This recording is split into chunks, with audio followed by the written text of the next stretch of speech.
Hello and welcome to Captivate the Mic with Elaine Williams. I am so excited for you to meet this fabulous human being that I have on the show today. My new friend, Mark Neace. Did I say it right? Yes. Okay, good. Yeah.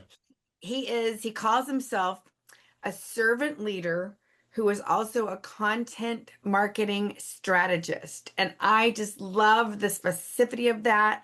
I love servant leader. Mark, I'm so happy that you're here. Thank you for being here. Thank you. I've been waiting, so it's nice to finally be with you on your show. It's great.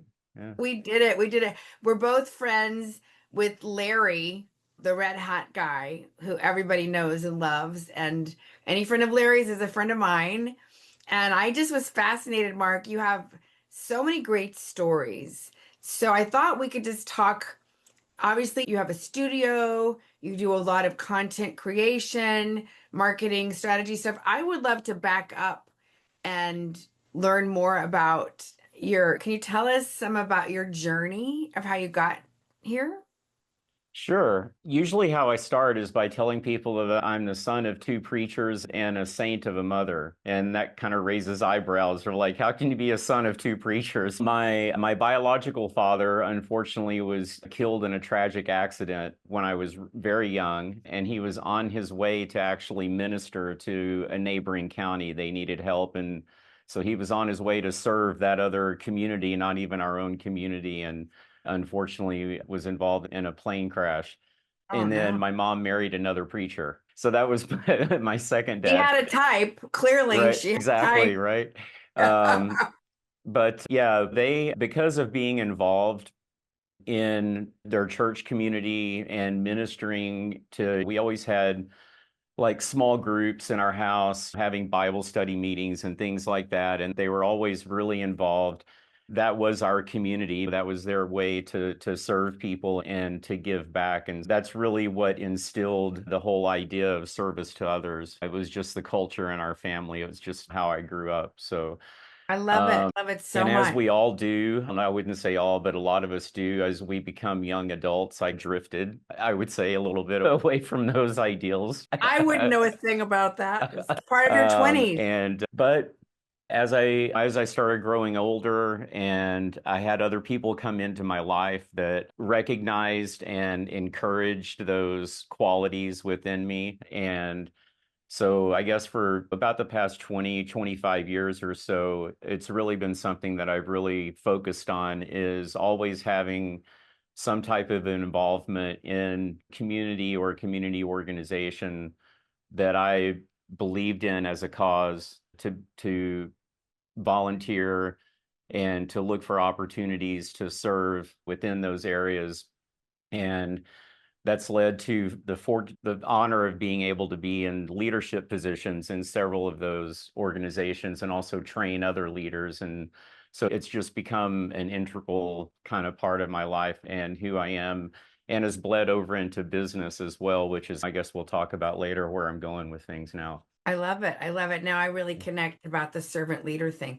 So, will you tell us? I love the story about the restaurant and how you ended up working at a restaurant and then being trained by an Italian chef. And then you met your wife. I love this story. It's so cool. Yeah, so I've been around the block a few times and I've done a few different things. We all do.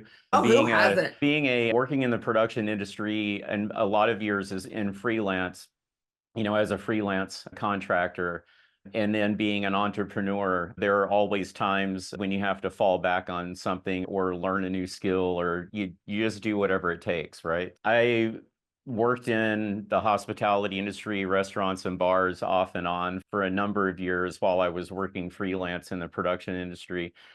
And one of those, it was here in the Dallas area. I went in to get a server position, and they only had one or two shifts a week as a server, but they needed somebody to help in the kitchen also. And so they asked me if I wanted to do both. And I said, sure, I'll do both. Yeah, you'll just train me, I'll do both. Yes, Well, I didn't and know yes. that the guy who was going to be training me in the kitchen was a pretty accomplished Italian chef from New York that was one of the buddies of the guy who owned the restaurant and Wow. had agreed to come to Dallas and develop his menu there and train all of his staff and everything. And so I got this really great like training from this 5-star Italian chef and worked as a sous chef slash server just wherever they needed me. And it was kind of an open kitchen area where we did most of the cooking just behind a counter where everyone in the restaurant could see. So they needed somebody that could have a little bit of that like rapport and back and forth with the clientele as well. So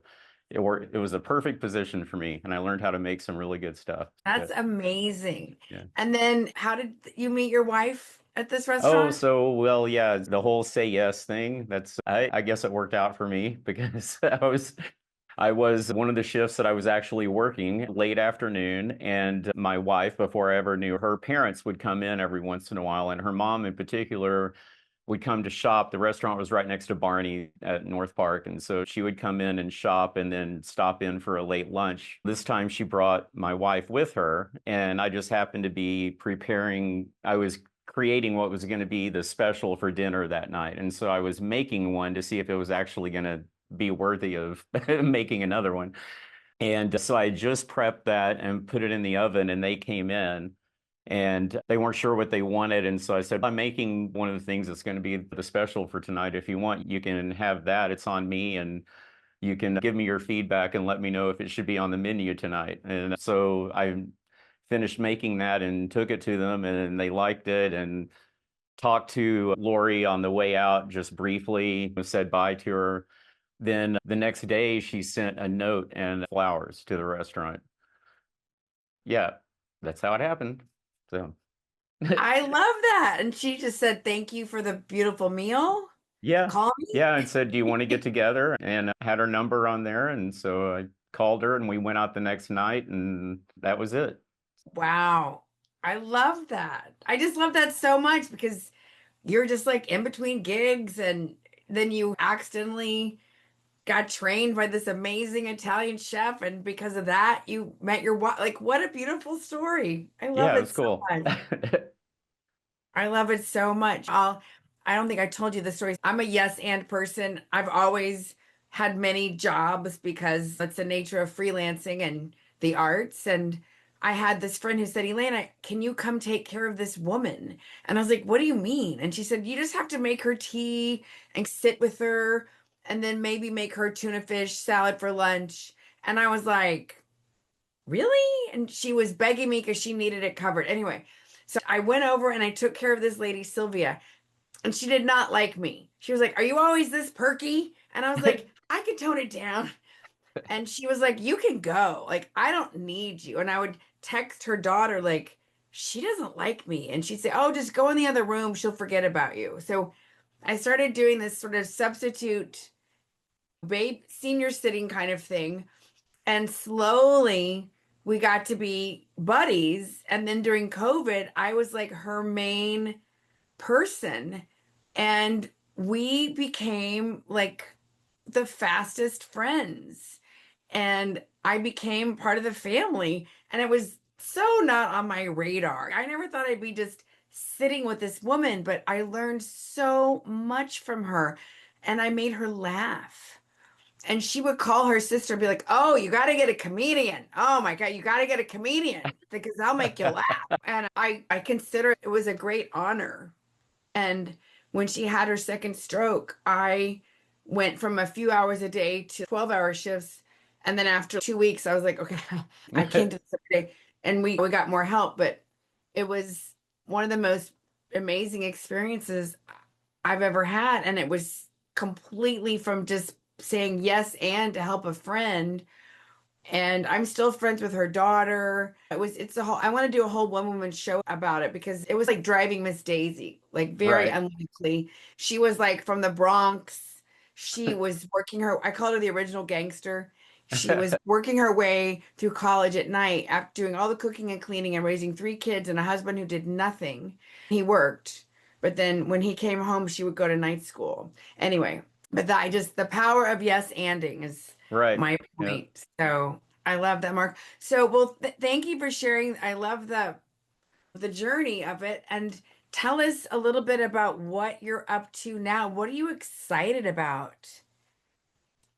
This has been an interesting year so far, and part of that is that unfortunately earlier this year I lost my business partner and mentor and friend of more than 15 years.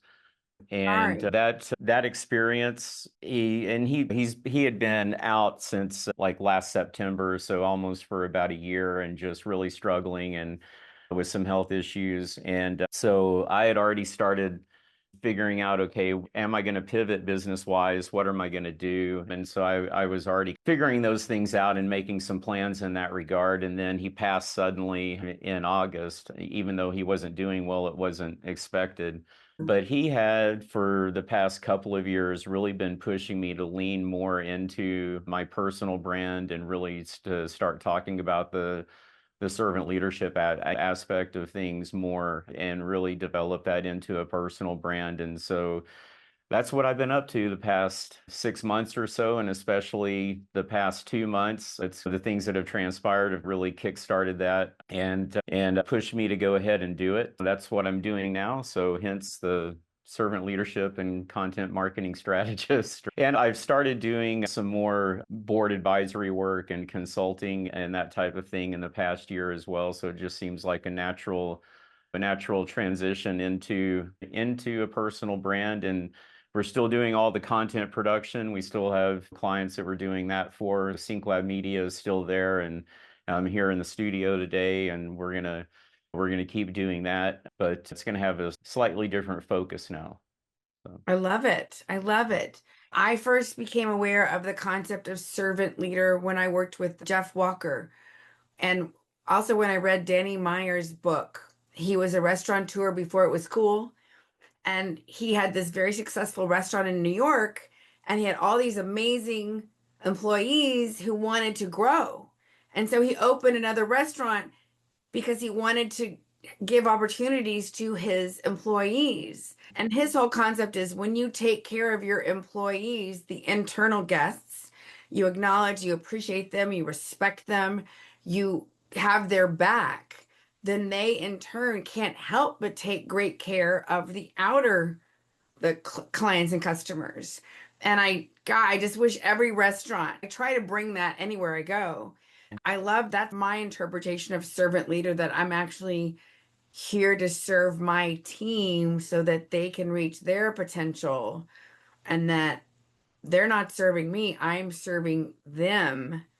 I think for me, that's going to be a lifetime of mastery. I'd love to know, what is your take on servant leadership? Sure, you hit on something that is part of the conversation that we're having with people, and that is that so most businesses, one, you want to try to live your life as a servant leader and treat your people as a servant leader just because it's the right thing to do and it makes you feel good. It's just the way that people should treat other people and the way that people should interact and have relationships with other people. Unfortunately, there's people that don't feel that way. But Right. so that's one, just on the face of it, it's just the right thing to do, which is why any business leader or leader of an organization should do it. But on the flip side of that, it's good for business, as you mentioned. And most businesses, whatever their pain points are, they are either internally focused with their people or they're externally focused toward their customers. And if you're operating your business by the principles of servant leadership yourself and putting those things into practice, that helps every single one of those pain points.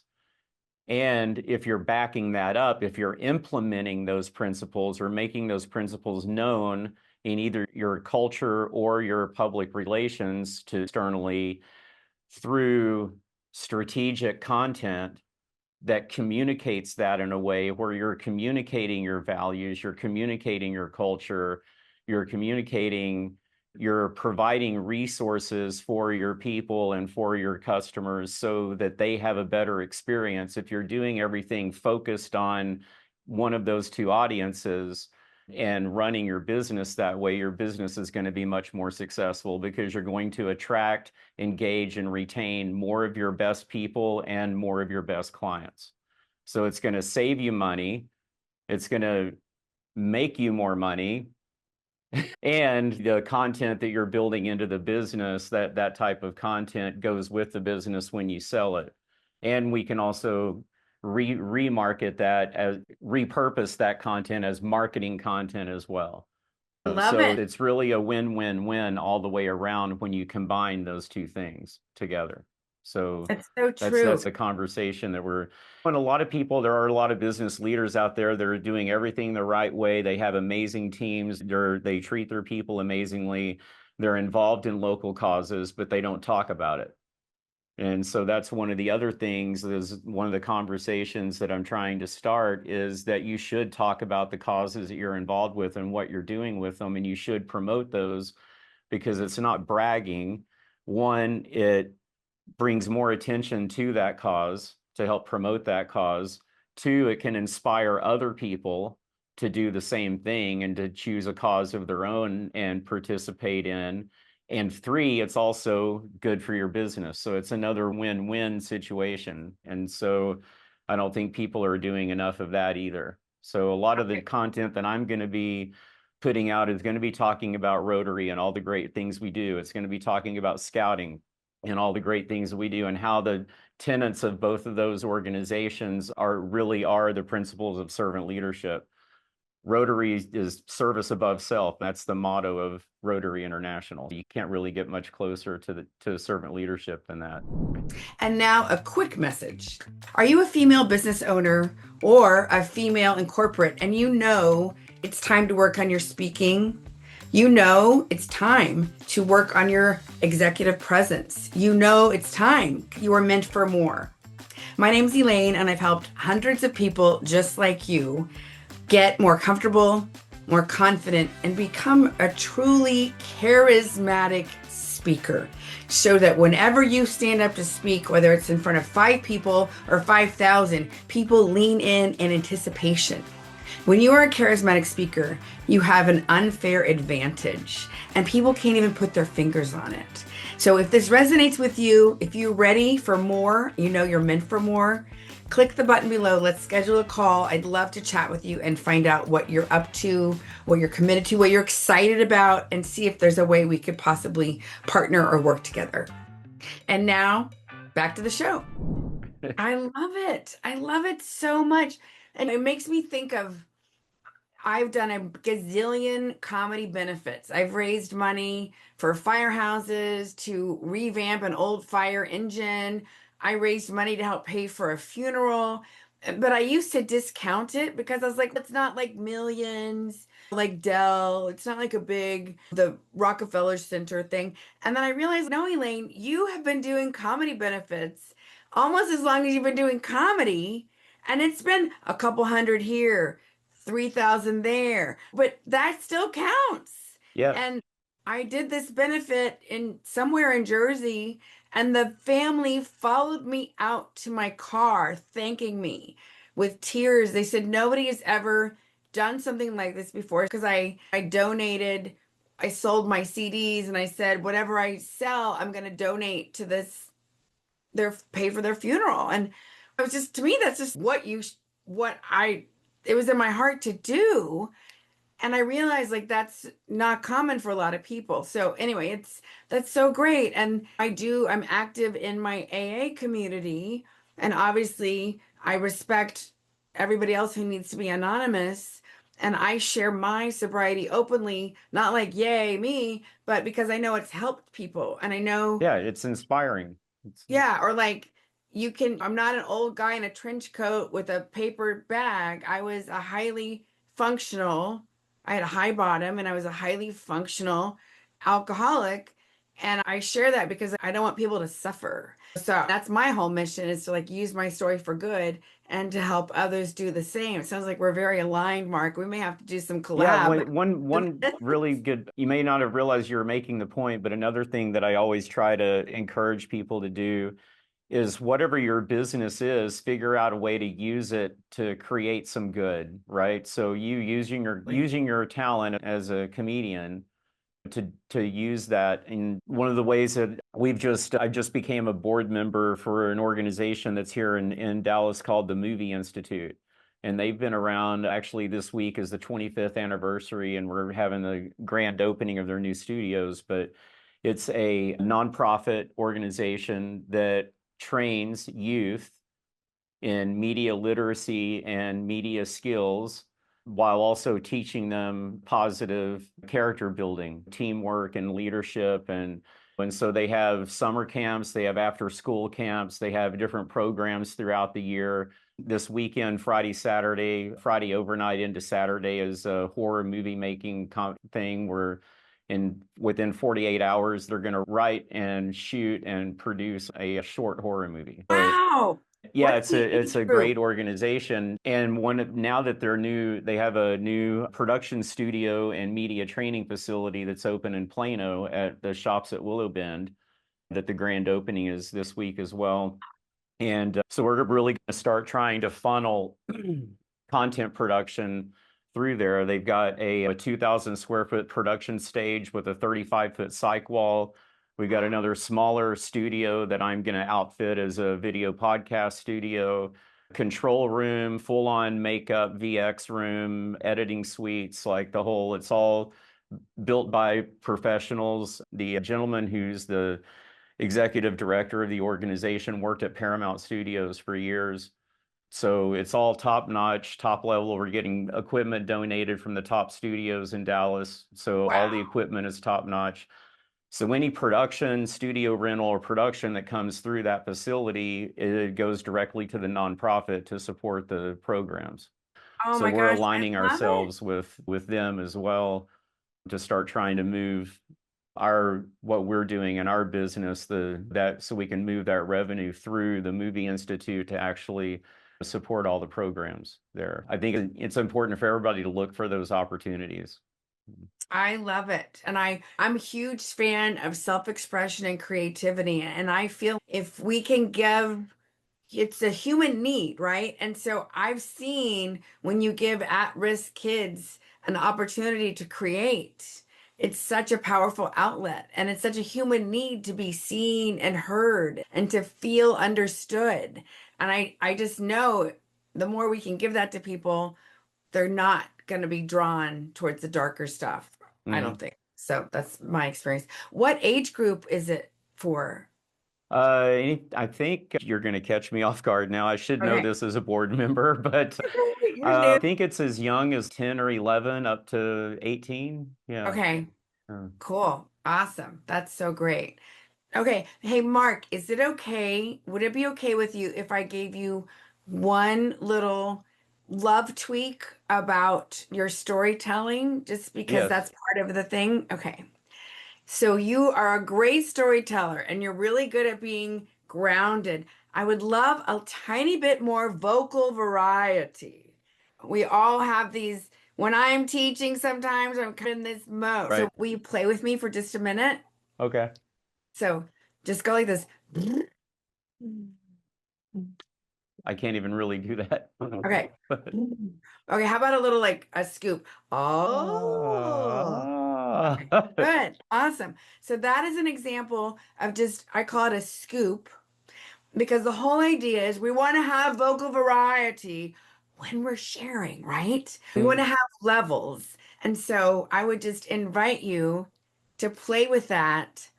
It can feel very self-conscious, right? But we have those moments when we're in the car, when you're waiting for the clothes to finish drying, when you're waiting 2 more minutes for the dishwasher to stop. And you could just play with a little, Mhm. oh, I have a 5 minute vocal warm up for speakers Okay, because cool. we have these amazing instruments. And a lot of times Right. we're one noting it because that's what we do because we got to get it done. Got Awesome. it. Thank you. Thank you for being willing to play Sure. with me. I wanted to do a podcast that was inspiring and had entertaining stories, but also that people could walk away going, oh, maybe I need to play with my vocal variety. Awesome. Okay, so we've heard about your journey and your new focus. So for people, so who is an ideal client for you? Do you work with businesses? Do you work with solopreneurs? Tell us a little bit more about your new focus.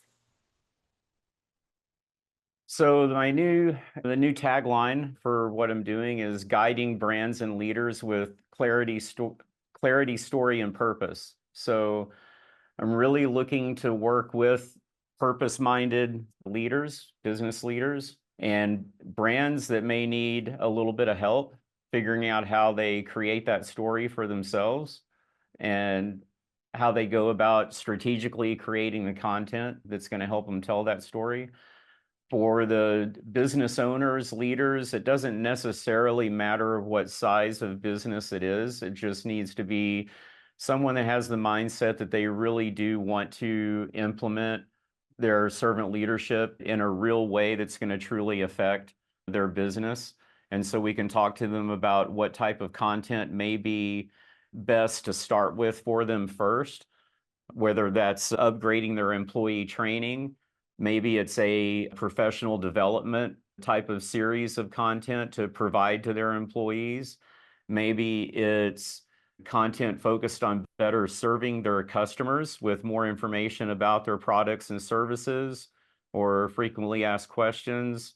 Or it could be even on the sales side, their sales team may not really have the resources that they need to be able to be successful. So with a little bit of support in providing them with content that they can use to communicate with their customers to do a better job with that. And then there's there's all types of different things that we can do. And again, all of that type of content, when we're being strategic about it, we can produce that in a way where we make sure that we have marketing content as well from that. So we're basically doing both things at the same time. We're building assets into their business, but we're also able to use that to help with their marketing as well. It's really more of a mindset as opposed to a specific industry or a specific size of business. It makes so much sense. I love teaching video because I'm like, people can be getting to know and trust you while you're sleeping, working out, helping other clients. It's such a powerful medium, which is why it's so scary for a lot of people. Right. But that's awesome. And to me, I love stories so much because that's facts don't change somebody's mind, but a good story, a compelling story can change your mind and your heart. And That's why we talk about talking about what your causes are and what your passion and purpose is, because that in and of itself, if you think about it from a business standpoint, if you're putting that out there for the public to see, then people that are like-minded are going to be more apt to join with you and be loyal to you. And the people that are not like-minded, they may not be the best client for you. There's a reason that there's things called negative keywords that people use in their SEO. So there are some people that are searching for things that you don't want them to find your website because they're not going to be the right client for you. Oh, cool. I didn't even know that was the thing. I have somebody helps me with my SEO. Thank you so much, Mark. I really appreciate you sharing your your journey and your yes anding and your servant leader with strategic marketing stuff and the movie institute. I want to get involved. That's my heart is with just encouraging young people. I always think, if everybody had a cheerleader instead of a critic, what would be possible? Well, critics are important, but only if it's done the right way. Okay, good point. Good point. Thank you so much for joining, Mark. And where can I know I'll have the details in the show notes about how to find you. And did you want to leave with any final thoughts? I'm on LinkedIn all the time, and that's where I really like to connect with people. So if you really want to connect with me and have a conversation, it's at Neace on LinkedIn, real simple. And I've started a couple of newsletters on there as well. So please subscribe to the newsletters. One's on content strategy and tips, and the other one's on servant leadership. Oh, cool. If one of those resonates, subscribe to one of those. And the new website is up. I'm still working on it. The new video content is going up this week on it, but it's markneace.com. So depending on when this airs or when somebody watches it, it should be presentable by then, but it is up. Okay. Thank you so much. Thanks everybody for watching and stay tuned. And I can't wait to see you on the screen or stage soon. Okay, bye.